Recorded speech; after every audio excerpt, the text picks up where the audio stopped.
Bismillahirrahmanirrahim. Assalamualaikum warahmatullahi wabarakatuh. Sampurasun, wilujeng sumping dina pangajaran kelas 11. Mugia urang sadaya masih dina kaayaan sehat walafiat. Amin ya robbal alamin. Sateacana tepangkeun wasta Ibu Nopia Rahmawati, Prodi Pendidikan Bahasa dan Sastra Daerah semester 5 STKIP Muhammadiyah Kuningan. Dina danget ayeuna Ibu bade ngaguar ngeunaan biantara. Pedaran anu bade didugikeun ngeunaan biantara aya genep. Anu kahiji wangunan biantara, anu kadua tujuan biantara, anu katilu struktur biantara, anu kaopat padika nyusun biantara, anu kalima teknik biantara, jeung anu kagenep padika nepikeun biantara. Lajeng kana wangunan biantara teh nyaeta nyarita di hareupeun balarea kalawan eusina luyu jeung tujuan anu rek ditepikeun. Biantara ilaharna ngagunakeun basa hormat lantaran ngajenan hadirin anu ngabandungan biantara. Anu kaasup biantara resmi contona biantara dina sidang, rapat, upacara Agustusan, jeung acara resmi sejena. Ari anu kaasup biantara teresmi contona biantara ulang tahun, riungan lembur, acara hiburan, jeung sajabana. Dina basa Sunda urang mikawanoh opat kaparigelan, di antawisna kaparigelan nyarita, kaparigelan nulis, kaparigelan ngaregepkeun, jeung kaparigelan maca. Upama biantara lebetna kana kaparigelan naon? Tangtos biantara lebetna kana kaparigelan nyarita.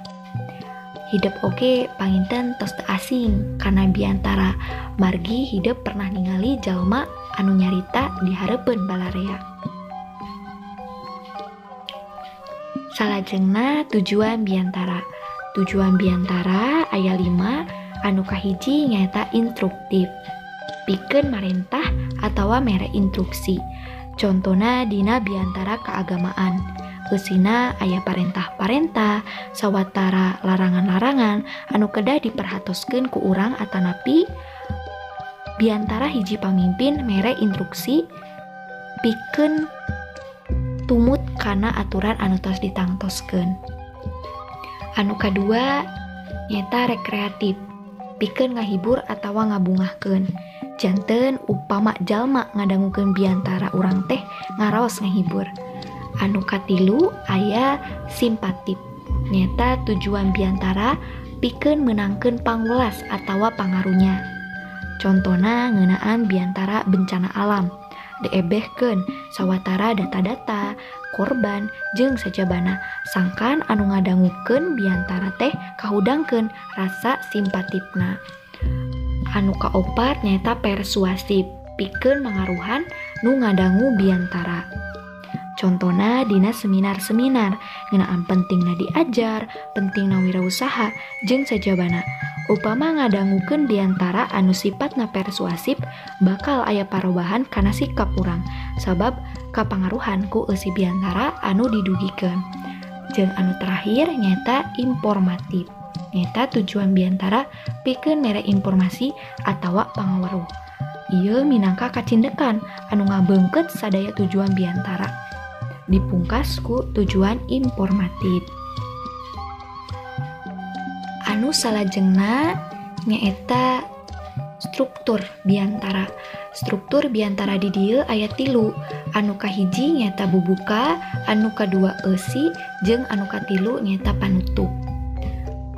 Bubuka ngawengku salam bubuka. Contona assalamualaikum warahmatullahi wabarakatuh. Sampurasun. Mukodimah dimimitian ku nepikeun puji syukur ka Allah Subhanahu wa taala jeung sholawat ka Nabi Muhammad sallallahu alaihi wasallam. Ngabejakeun jejer anu rek ditepikeun sarta ngahaturkeun nuhun ka panata acara nu geus mere kesempatan. Anu kadua nyaeta eusi, bagian biantara anu eusina ngadadarkeun maksud atawa tujuan biantara sarta nepikeun eusi biantara. Sifatna mere beja, ngageuingkeun atawa pituduh jeung saterusna.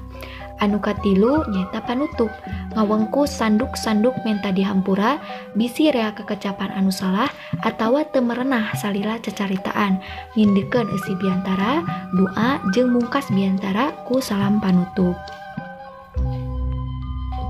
Materi anu salajengna nyaeta padika nyusun biantara. Padika teh mangrupa aturan dina nyusun biantara. Anu kahiji nyaeta jejerna aktual. Jejer atawa tema biantara teh kudu aktual, luyu jeung situasi sarta kondisi nu kiwari kerame dipadungdengkeun. Ulah medar tema nu geus bari atawa jejer anu eta takene. Anu kadua rangkaina weweg. Nyieun rangkai dumasar kana bubuka, eusi jeung panutup.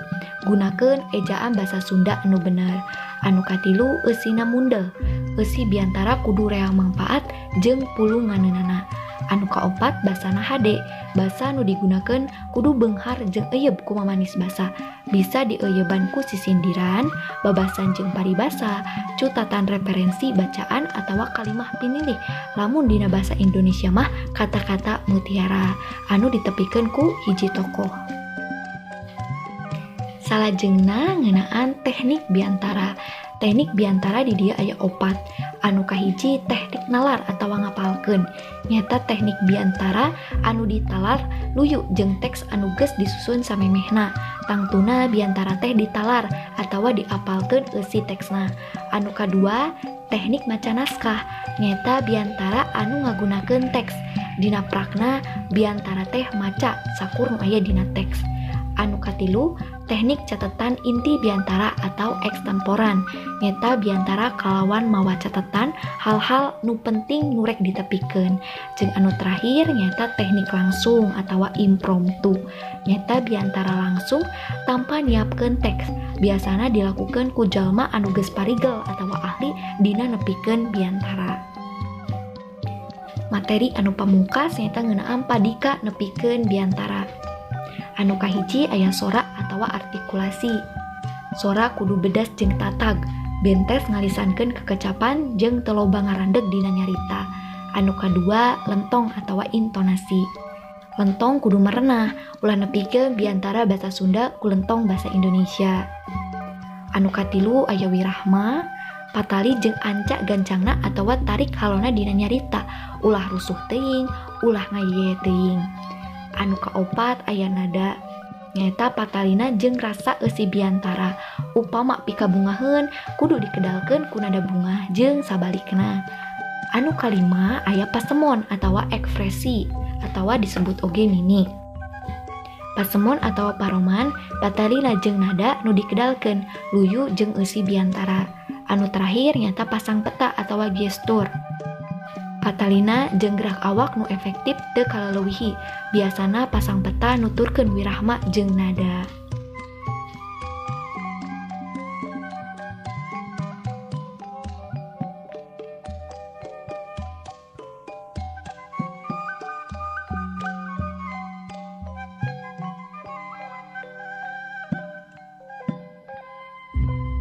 Sakitu anu tiasa kapihatur dina pidangan materi biantara danget ayeuna. Mugia naon anu tos didangukeun tiasa nyadak manfaat kanggo urang sadaya.